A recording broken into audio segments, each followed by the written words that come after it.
तर चला चालला इकडं आपलं पार्क हे काय पार्किंग म्हणजे पार्सल करणं भावना म्हणून. हा बघा शेवाळ्या, या 1 किलो शेवाळ्या आहेत बघू शकताय. इकडं आहे हे मसाला, पावशेर मसाला. हे आहेत 1 किलो सांडगे बघू शकताय आहे का.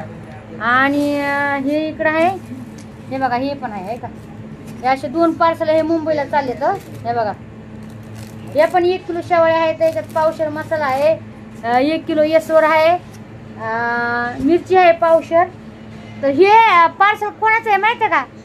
आपले एक जी24 तासला बातम्या देत असतात एक दादा आपली, तर त्यांचं हे पार्सल आहे. ते म्हणले ताई आम्ही तुमचे व्हिडिओ बघतो, आम्हाला खूप आवडतात. ते जी24 तासवरले बातम्या देणारे अँकर्स म्हणतात ना त्याला, आहे की नाही. मला पण येत नाही जास्त इंग्लिश. तर हे त्यांचं पार्सल आहे बघू शकता आहे का. अजून लोणचं बाकी याच्यामध्ये 1 किलो.